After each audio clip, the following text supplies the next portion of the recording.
자, 압도적 뉴스 콘텐츠 3프로 뉴스룸입니다. 안녕하세요, 이주호 기자입니다. 안녕하십니까, 류종훈 기자입니다. 네. 잠깐만. 왜요? 아, 응가 냄새 묻은 의자에 앉았다고요? 잠깐만, 내가? 어허. 참. 도대체 전 방송에서 그러게요. 뭘 하고 나가신 겁니까? 무슨 일이 있었어요? 좀 알려주세요. 나라면 저 의자 못 앉음? 그걸 제가 앉기 전에 말씀을 해주셨어야지 제가 앉을. 나 의자 바꿔야 되는데. 어떡하나? 뭔지 모르겠지만. 자, 좋습니다. 일단 저희가 뉴스를 전해드려야 되겠죠. 오늘 개장 전에 선물 시장보다는 마감은 좋아졌어요. 아, 그렇죠. 근데 이제 지금 뭐 우리가 이제 반등의 시작이구나 이런 걸 알 수 있는 그런 시점은 아니라서 절대 아니죠. 여전히 좀 불안불안하긴 한데. 네. 자, 그래도 오늘 어떤 일들이 있었는지 하나씩 정리를 해드려야 되겠죠? 네. 오늘 약간 그런 것 같아요. 반도체 갖고 있다고 울고 웃고, 배터리 갖고 있다고 울고 웃고가 절대 나눠지지 않더라고요. 삼성은 떨어졌는데 하이닉스는 올라가고, 네. 뭐 약간 좀 그렇다고 내가 현대차를 갖고 있다고 웃을 만한 상황도 아닌 것 같고, 약간 좀 복잡했던 그런 시장이 아니었나 싶습니다.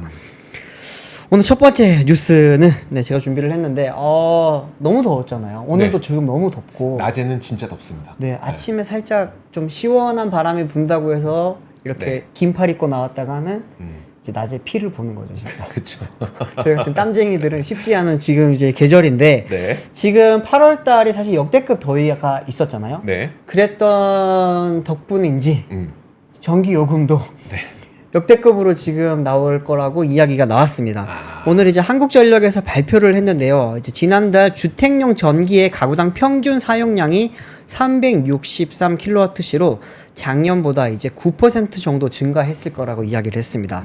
이에 따라 이제 8월 평균 주택용 전기요금은 63,610원으로 작년보다 13% 약 한 7,520원 정도 오를 것이라고 추정을 했습니다. 표 한번 보여주시죠. 표 보면서 말씀을 드리겠습니다.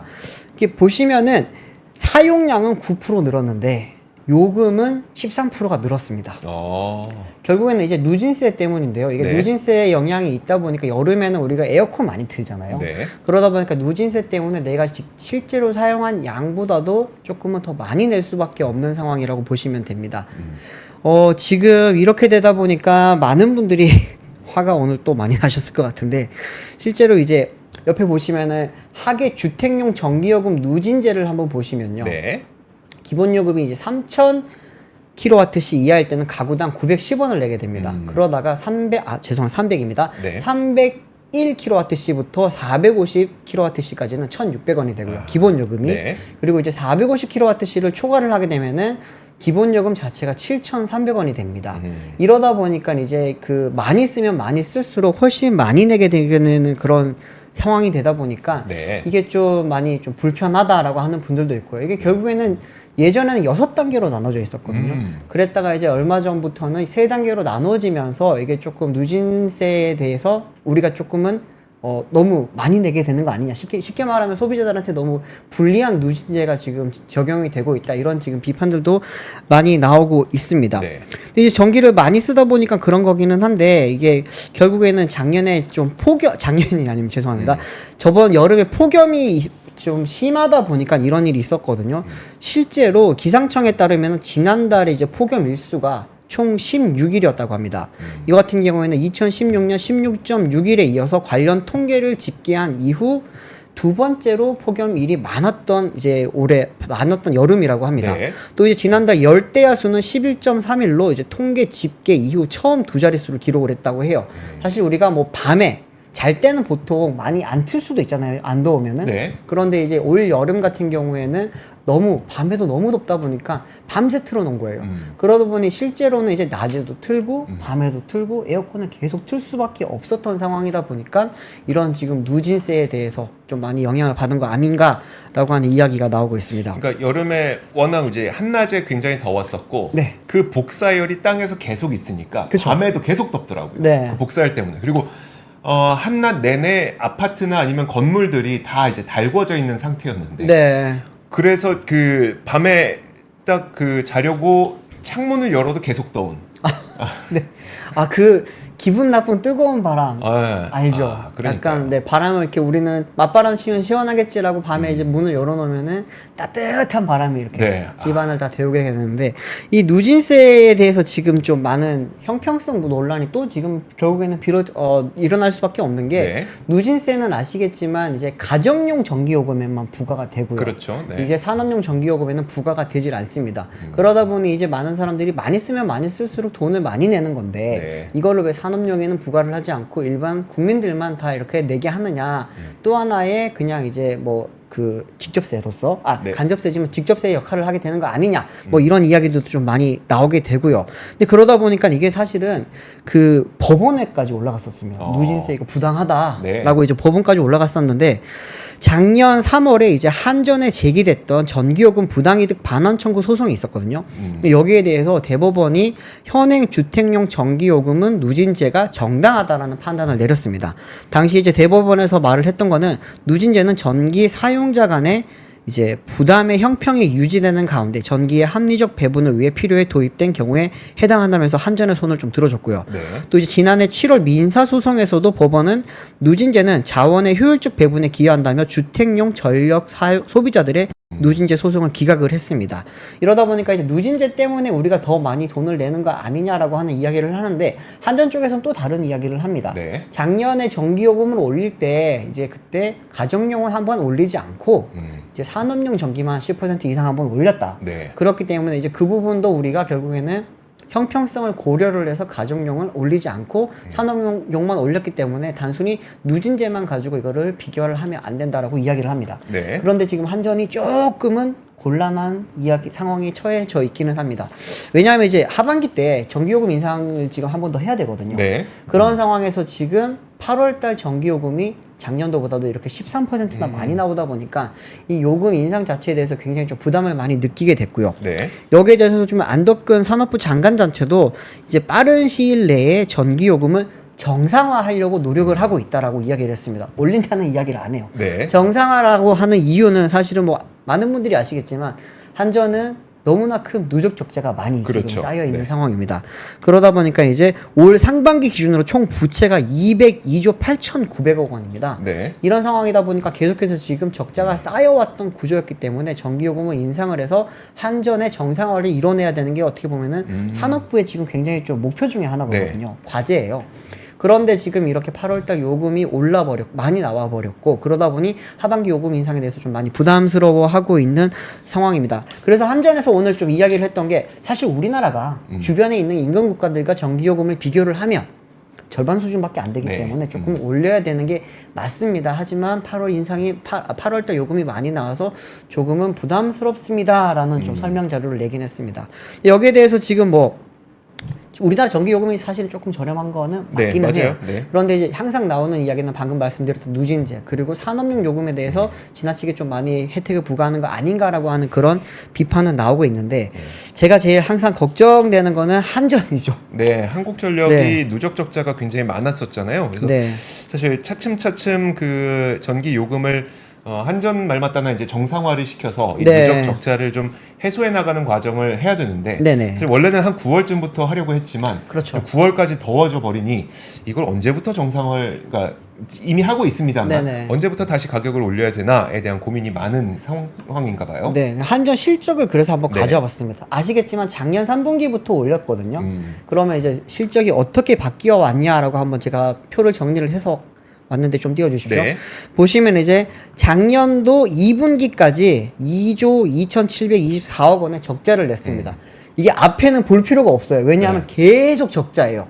계속 2조, 3조, 1조 계속 적자를 봤기 때문에 볼 필요가 없다가 이제 3분기 때 요금을 올렸거든요. 그랬더니 이제 작년 3분기에 매출도 24조 4,700억 원이었고 1조 9,966억 원의 흑자를 냈습니다. 그리고 이때부터 지금 매 분기 흑자를 내고 있어요. 4분기 그리고 1분기, 2분기까지 계속해서 1조 원 이상의 흑자를 내고 있고요. 지금 3분기 같은 경우에는 이제 증권사에서 컨센서스를 내놓은 게 3조 2,660억 원 정도의 흑자가 날 것으로 지금 예상을 하고 있습니다. 이렇게 되면 어느 정도 지금 이제 요금 인상을 했던 효과가 나타나고 있다고 볼 수 있고요. 그러다 보니까 이제 여기에 대해서 여러 가지 의견이 나오는 게 요금을 올리는 게 효과가 있으니까 빨리 올려서 이제 정상화를 빠르게 진행을 하고 나서 그 다음번에 다시 뭐 요금 개편을 하던가 이렇게 할 필요가 있다라고 하는 이야기들도 있고요. 네. 반대편에서는 이미 올린 효과가 있기 때문에 추가 인상은 조금 더 신중하게 접근을 해야 된다. 지금 보시는 바와 같이 이제 한 번에 지금 3분기처럼 이렇게 많이 쓸 때는 3조 원 이상의 흑자가 나기도 하기 때문에 이런 부분에 대해서는 조금은 신중하게 천천히 좀 접근을 해야 된다. 네. 왜냐하면 사실 한 번 올리면 낮추기 어려워요. 그렇죠. 그렇기 네. 때문에 다시 한 번 올리는 거는 조금은 신중한 접근이 필요하다라는 이야기도 있고요. 또 원자재 가격 같은 경우에도 최근에 조금은 안정세로 접어들었기 때문에 네. 뭐 물론 뭐 우크라이나 러시아 전쟁 때문에 잠깐 많이 올랐었잖아요. 근데 이제 뭐 최근에는 또 이제 그 하마스 전쟁 네. 같은 경우에도 영향이 많았지만 요즘은 다시 그 이제 중동의 그런 안정화까지는 아니겠지만 예상보다 조금 확전이 안 되다 보니까 그 유가가 많이 안정화가 되고 있잖아요. 그런 네. 그런 영향까지 고려를 했을 때는 추가 인상은 조금 더 신중하게 접근할 필요가 있겠다라고 하는 이야기를 합니다. 계속 채팅창에서 이야기 나왔던 게 그러면은 니들 적자를 계속 봤으니 네. 인센티브를 가져가면 안 되는 거 아니냐라고 이야기를 했는데 그렇죠. 뭐 그런 것도 아마 좀 한전에서는 많이 신경을 쓰고 있을 걸로 생각이 됩니다. 자, 그러니까요. 지금 그 제가 지난주에 보여드렸던 거 이거 한번 보면은 네. 사실 우리나라가 공공요금은 좀 싼 편이긴 해요. 아 그렇죠. 네, 네. 확실히 그 제가 이제 OECD의 평균과 비교했을 때 맨날 OECD랑 비교하면 야 그게 뭐 이렇게 논란이 있을 순 있습니다만 네. 그래도 우리가 비교할 수 있는 대상으로 또 대표적으로 꼽는 데가 이제 OECD니까 어쩔 네. 수 없이 한번 비교를 해보면 공공요금이 좀 싼 편이긴 합니다. 우리나라가 확실히. 근데 이제 그 아무래도 누진제로 인해서 많은 그 감정적으로 많이 좀 뭐라 그럴까요? 그러니까 박탈감을 느끼시는 분들 그런 분들이 굉장히 많다 보니까 이게 정상화도 좀 쉽지 않은 네. 측면이 분명히 있지 않나라는 생각이 듭니다. 네. 정상화. 정상화라는 단어 저는 좀 네, 많이 좀 이렇게 딱 걸리네요. 네. 그러니까요. 네. 자, 좋습니다. 저는 글쎄요, 그러니까 정상화는 해야 될 것 같긴 해요. 네. 그러니까 이제 한전이 뭐 제대로 운영이 돼야 우리도 전기를 쓸 수 있는 거니까. 네. 근데 또 이제 직접 전기를 사용하는 이제 소비자 우리 국민들 입장에서는 네. 솔직히 부담되거든요. 많이 부담돼요. 많이 부담되거든요. 그러니까 이게 참 어렵습니다. 자, 그리고 다음 뉴스 한번 전해드리도록 하겠습니다. 지금 제가 이번에 전해드릴 내용은 원자재 가격이 하락하고 있다는 이야기를 좀 더 전해드릴 건데 이게 좀 과대평가하진 않으셨으면 좋겠습니다. 원자재 가격이 하락한다고 해서 무조건 경기 침체의 신호로 볼 수는 없습니다만 일단 지금 몇 가지의 원자재들이 가격 하락하는 모습이 나타나고 있거든요.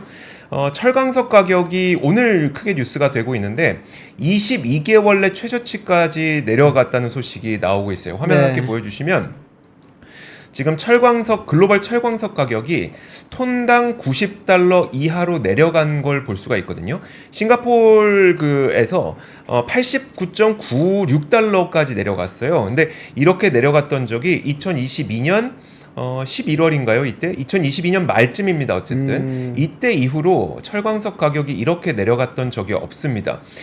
지금 올해 들어서만 보면은 거의 $140 이상에서 $90까지 내려왔으니까 네. 3분의 1 토막이 증발해버리는 어떤 그 정도의 철광석 가격이 많이 내려가게 됐는데 그럼 이 철광석 가격이 왜 이렇게 떨어졌는지에 대해서는 중국 수요가 약하기 때문으로 평가가 되고 있습니다. 그럼 중국 수요는 왜 약해졌냐? 중국에서 철광석 수요가 왜 약해졌는지 보면 장기간 이어지고 있는 중국 부동산 시장 둔화 때문인데요. 그러니까 철강제를 어느 산업에서 가장 많이 사용하고 있는지를 보면 단연 건설을 뺄 수가 없습니다. 건설이 가장 많이 사용을 하기 때문에 네. 건설이 부진하면은 이 철광석의 수요는 줄어들 수밖에 없는데 중국의 지금 부동산 경기가 워낙 안 좋다 보니까 중국에서 새롭게 건설을 하지 않게 되고 그것 때문에 철광석 가격이 이렇게 하락하고 있다는 거죠. 그래서 그런지 중국 최대 철강 업체인 바오우 철강, 사실 이 바오우 철강이라고 하는 곳이 기업 하나가 아니라 그 중국의 수많은 철강 업체들이 난립하지 않았었습니까? 근데 이 철강 업체들이 구조 조정을 하게 되면서 뭐 쓰러진 곳들 이 인수합병하고 해갖고 합쳐진 바오우 철강인데 이 바오우 철강이 어떻게 얘기를 했냐면 2008년과 2015년 이래 최악의 상황을 직면할 수도 있겠다라는 경고를 하기도 했습니다. 자, 그러다 보니까 이제 인민은행의 이강 은행장은 지난 금요일에 우리가 중국 투자, 소비 침체 이런 것 때문에 고생을 하고 있는데 이런 디플레이션에 우리는 대응해야 된다라고 얘기를 하고 있습니다. 하지만 오늘 발표됐었던 중국의 CPI가 0.6%밖에 나오지 않았죠. 그쵸. 결국 디플레이션은 계속 진행이 되고 있다는 얘기입니다. 왜냐하면 중국의 경제 성장률 목표치가 올해도 5%대인가요? 아마 그 정도 되잖아요. 5% 성장을 노리고 있는 국가에서 물가가 0.0%대라고요. 이건 말이 안 되는 숫자거든요. 엄청난 디플레이션 상황이라는 겁니다. 그러다 보니까 중국이 얼마나 좀 안 좋은 상황으로 치닫고 있는지를 볼 수가 있는 거고요. 중국이 이렇게 안 좋은 상황으로 치닫고 있다 보니까 중국의 철광석 수요가 철광석 가격이 이렇게 떨어질 수밖에 없는 상황을 보여주는 겁니다. 근데 이게 또 연결되는 게 우리나라의 철강사들이 되게 굉장한 고역을 좀 치르고 있습니다. 원래 철광석 가격이 떨어지게 되면은 국내에 있는 그 철강제 기업의 뭐 포스코나 아니면 현대제철이나 이런 기업들의 경우에는 원자재, 그러니까 원료비가 내려가는 거니까 사실은 호재로 봐도 되긴 하거든요. 근데 지금은 중국에서 수요가 없어서 중국에서 생산하고 있는 그 수많은 철강제들을 해외로 밀어내기를 하고 있는 상태인 거예요. 맞아요. 그러면은 철강제 가격도 전 세계적으로 떨어지고 있고 이런데 물론 그러니까 철광석 가격도 떨어지지만 철강제 가격까지도 엄청나게 떨어지고 있기 때문에 사실 중국에서 밀려나오고 있는 값싼 철강제랑 국내 철강사들은 경쟁을 해야 되기 때문에 요즘에 국내 철강사들도 굉장히 힘든 상태이거든요. 하필 지금 또 조선사와 후판 가격을 협상하고 있습니다. 네, 맞습니다. 후판 가격도 지금 중국에서 밀려 들어오고 있는 게 싸도 너무 싸다고 합니다. 그리고 저도 이제 취재원과 이야기를 하다 보니까 들었는데 옛날에는 이제 그 선주들이 조선을 그러니까 배를 지어달라고 배를 만들어달라고 주문할 때 중국산 후판은 쓰지 마세요 라고 했었는데 요즘에는 중국산 후판도 얼추 어느 정도 그 품질이 올라와서 중국산 후판 쓰지 마세요라는 말이 별로 없어졌다고 해요.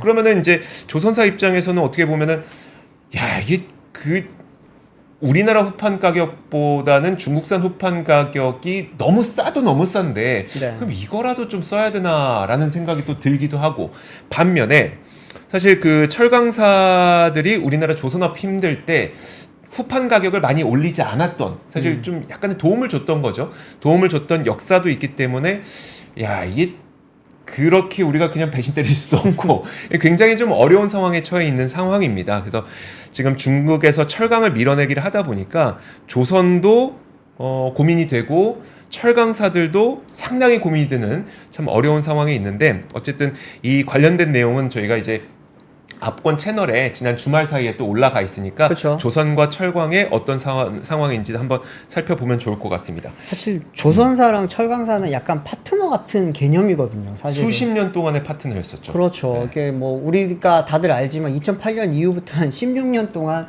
조선사들이 힘들 때 그때 또 이제 철강업체들은 그러면 우리는 가격 인상을 최소화할게 라면서 이렇게 좀 도와줬던 그런 것도 있었는데 사실은 다들 아시겠지만 뭐 철강 자체도 우리나라 약간 기간 산업처럼 이렇게 성장을 해왔고 조선사 같은 경우에도 사실상 민간 기업인데 하지만 기간 산업처럼 어떻게 커왔단 말이죠. 그런데 이제 이런 상황에서 지금 양쪽이 좀 뭐 협상을 하는 과정에서 여러 가지 이야기도 나오는데 거기에 가장 큰 지금 요인을 주는 게 중국 그 이제 철강이라고 하니까 참 안타깝습니다. 자 그리고 그 유가 전망도 또 내려갔어요. 그 모건 스탠리에서 4분기 유가 전망을 하향 조정했는데 브렌트유의 전망치를 $80에서 $75로 내렸다고 했거든요. 이게 그 브렌트유가 $75 정도면 WTI 기준으로 하면은 약 $3 정도의 가격 차가 있기 때문에 WTI 정도로 하면은 한 $71 수준이라고 보시면 될 것 같습니다. 근데 지금 WTI 가격은 오늘 한 1.5% 선물 시장에서 반등하고 있음에도 불구하고 아직도 $70를 회복 못하고 있는데 사실 지난 금요일에 오펙에서 무슨 얘기를 했었냐면 원래는 이제 이달 말까지 그 자발적 감산을 오펙 플러스 회원국들이 종료하자라는 게 기존의 약속이었는데 지난 금요일에 이거 안 되겠는데 자발적 감산 11월까지 연장하자. 이거 유가 너무 떨어진다. 자발적 감산 좀 더 하자라고 했음에도 불구하고 그 소식이 전해졌음에도 이 지난 금요일에 유가는 한 1% 넘게 또 떨어져서 $68까지 내려가기도 했었거든요. 그러니까 유가도 하락하죠. 철강석 가격 하락하죠. 여기에다가 구리 가격도 한번 보여드릴 텐데 워낙 많이 올랐기 때문에 되돌림하는 걸 수도 있습니다만 구리 가격도 최근에 좀 많이 빠지고 있는 상태예요. $10,000를 넘어섰다가 지금 $9,000까지 내려오긴 했는데 그러니까 그냥 정상화라고 볼 수도 있지만 네. 이게 하필이면 지금처럼 미국의 경기가 좀 둔화되고 있는 와중에 유가 하락하고 철광석 가격 하락하고 구리 가격 하락하고 하니까 뭔가 이게 뭐 침체까지는 아니더라도 이게 네. 뭔가 둔화되고 있는 건가? 경기가 둔화되고 있는 건가?에 대한 두려움들이 계속 있는 것 같습니다. 그래서 사실 침체라고 볼 수 있는 신호는 아직 없는 게 분명한데 그럼에도 불구하고 이런 것들이 침체에 대한 우려를 수면 위로 좀 부각시키고 있는 것 같다라는 이야기입니다. 알겠습니다. 네, 지금 뭐 중국에 대한 이야기가 계속 나오는데 오늘 사실 저도 보고 와 이게 말이 되냐 이게 5% 어떻게 달성하지라는 생각이 들긴 하더라고요. 네. 근데 이제 중국이 근데 그래도 잘하는 게 하나 있어요. 뭡니까? 걔네가 제일 신난 게 걔네라고 해서 죄송합니다. 중국이 제일 신난 게 결국에는 지금 전기차랑 배터리 쪽 이야기인데 너무 잘 팔려요 보니까. 오늘 이제 한국 무역협회에서 중국 전기차 혁신 전략 및 시사점이라고 하는 제목의 보고서가 나왔습니다. 좀 보고서 제목이 굉장히 좀 거창하기는 한데 내용을 보시면은 작년 중국의 전기차 수출이 전년 대비 69.9% 증가한 341억 달러를 기록을 했다고 합니다. 거의 한 70% 성장을 했다는 거죠. 이게 중요한 건 수출이에요. 중국 전기차라고 하면 다들 이제 내수 시장만 지금까지 생각들을 많이 했었는데 수출이 그만큼 늘었다는 거죠. 수출도 이제는 성장세가 굉장히 커졌다는 거고요. 순수 전기차, 뭐 수소 연료 전기차, PHV 포함한 신에너지차의 내수 판매 비중도 31.6%로 역대 최대치를 경신했습니다. 그런데 이거는 작년이고 올해는 절반 넘었습니다. 이제 올해는 중국 내에서 팔리는 51%의 차량이 신에너지 차입니다. 신에너지 차라고 하면은 이제 뭐 다들 전기차, PHV, EREV 이런 차들인 거 이제 다들 아시겠죠? 이제는 이제 중국 시장에서는 거의 뭐 대부분의 차들이 이제는 전기차라든지 이런 신에너지 차로 판매가 되고 있다라는 걸 좀 아시면 될 것 같고요. 올해 새롭게 판매되는 차량 가운데 절반이 전기차였다고요? 그렇죠. 신차 판매 비중 가운데 50% 이상이 이제는 전기차 같은 친환경, 우리가 친환경차가 조금 더 익숙하니까 친환경차라고 생각을 하시면 될 것 같습니다. 여기 이렇게 지금 중국 시장이 막 이렇게 막 전기차라든지 이런 부분이 많이 성장할 수 있었던 거는 공급망을 수지 통합을 했고요. 해외 거점을 확대를 했고 과감한 R&D 투자를 이렇게 지금 한국무역협회에서는 요 원인으로 꼽았는데 한번 여기에 대해서 중국 전기차 산업이 어떻게 육성했는지 자세히 지금 표가 정리되어 있어서 한번 가져와 봤습니다. 보시면은 이제 1990년대 초반부터 2000년대까지는 컨셉을 개발을 했습니다. 이 전기차라는 게 어떤 건지 이제 발전 방향이라든지 우리가 어떻게 하면 잘할지에 대해서 좀 여기에 대해서 연구를 많이 했고요. 2000년대 초반부터 이제 2010년도까지는 프로젝트를 기획을 해서 기술 개발 노선을 확정을 했던 겁니다. 그리고 이제 2010년부터 2015년까지 이제 전기차 산업 육성 정책을 본격화를 했고 급격한 산업 성장 국면에 진입을 했는데 이때 많이 발전을 했던 회사가 BYD입니다. BYD 같은 경우에는 사실은 뭐 가전도 만들고요. 배터리 만들던 회사인데 이제 여기서부터는 실제로 전기차 산업에서 우리가 어떻게 나갈 수 있는지 배터리부터 완제품까지 만드는 거를 보여주면서 어떻게 보면 시범 케이스적으로 보여줬던 회사죠. 이걸 통해서 여기서 나온 이제 사업 모델을 가지고 뭐 베이징 차라든지 뭐 상하이 차라든지 장안 차라든지 이쪽에도 다 적용을 하기 시작을 했습니다.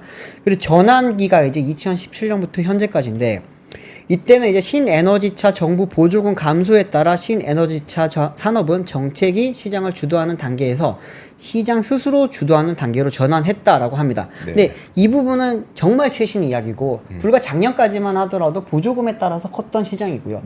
중국 보조금 정책은 굉장히 폐쇄적이었습니다. 그때 당시에 이제 현대자동차가 중국 시장에서 많이 어려워지기 시작했던 게 물론 우리가 많이들 알고 계시는 사드 사드 영향도 있었지만 그때쯤부터 이제 중국이 친환경차 정책을 굉장히 폐쇄적으로 바꿨어요.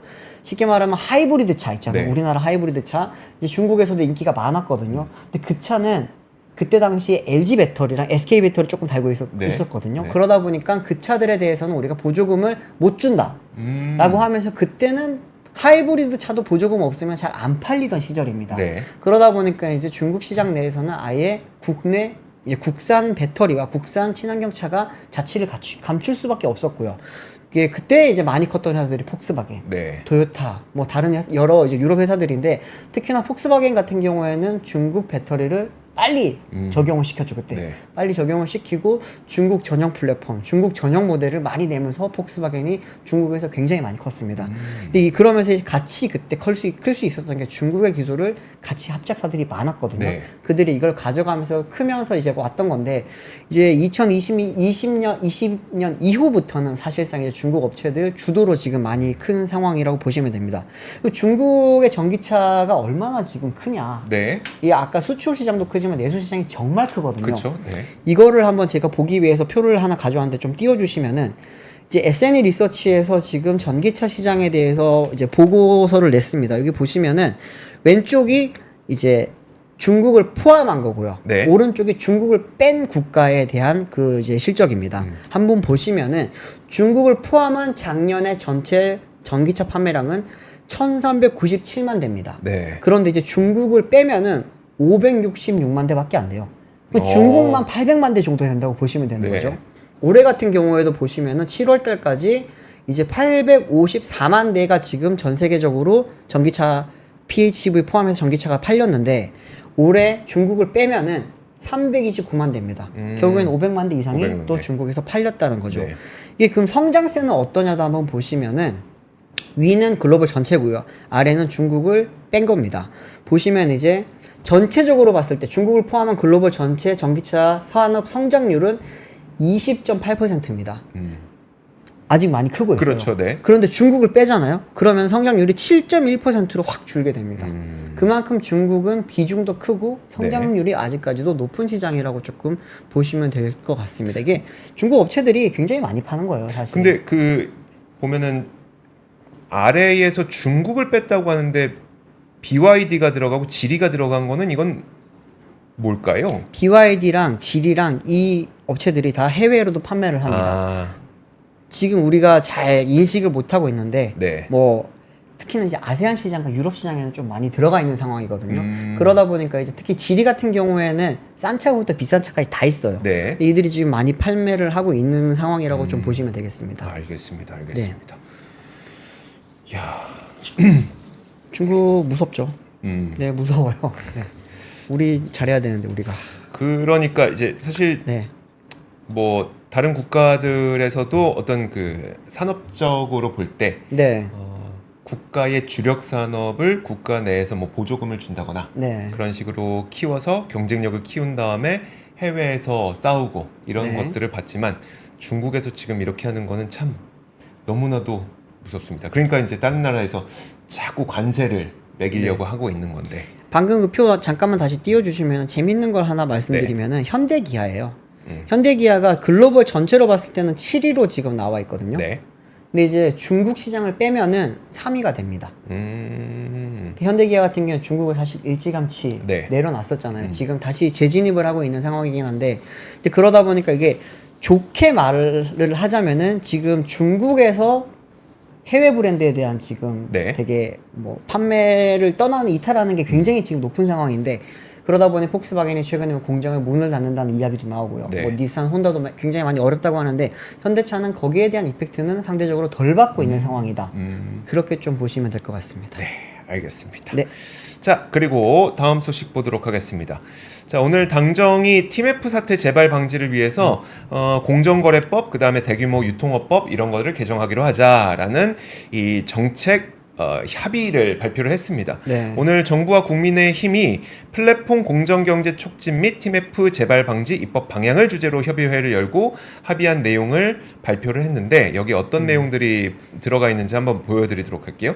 이게 사실 우리가 작년에 온라인 플랫폼법을 통과시키려고 할 때 들어가 있던 모든 내용이 여기 다 들어 있습니다. 네. 그래서 대표적으로 자사 우대, 끼워 팔기, 멀티호밍 제한, 그다음에 최해 대우 요구 이런 4대 행위를 금지하는 내용이 핵심이거든요. 그러니까 말하자면 온풀법이 통과는 결국은 이제 그 국회가 이제 종료가 되면서 네. 통과가 못 됐는데 거기에 들어가 있던 내용들이 다시 한번 추진된다고 보시면 될 것 같습니다.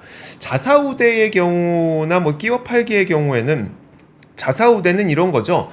예를 들어 뭐 매번 쿠팡 이야기를 할 수밖에 없는데 쿠팡도 그렇지만 이제 이마트에서도 마찬가지로 그런 것들이 있습니다. 예를 들어 PB 상품이 있으면은 PB 상품을 먼저 보여주는 행위, 네. 아니면은 그 입점 업체보다 더 싸게 해서 이 상단에 보여주는 행위, 이런 것들 자사우대 네. 행위라고 하죠.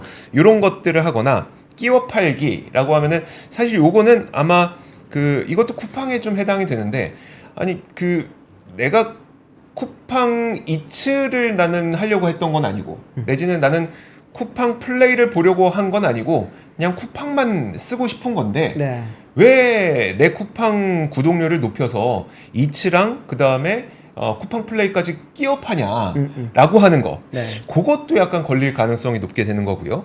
멀티호밍 제한의 경우에는 요게 약간 좀 많이 걸리는 부분인데, 사실 이게 업계에서 많이 나오는 이야기가, 내가 만약에 쿠팡에 입점해 있는데 내지는 뭐 11번가에 입점해 있는데, 예를 들어 11번가에서 당신이 만약에 네이버에 입점하려면 우리 거에서 뭐 빼십시오, 네. 내지는 우리 거에서 무엇을 하십시오 라고 하면서 좀 조건을 거는 행위. 그러니까 멀티호밍이라고 하는 게 여러 개 플랫폼에 다 같이 올린다는 이야기를 멀티호밍이라고 하는데, 네. 멀티호밍을 제한하는 행위, 요것도 불공정 행위로 좀 잡겠다는 거고요. 최외 대우 요구의 경우에는 우리 플랫폼에서만 장사하십시오, 내지는 우리 플랫폼에서 다른 플랫폼보다 훨씬 더 싸게 하십시오 라고 강조하는 행위, 이런 것들을 4대 금지 행위로 정하겠다는 겁니다.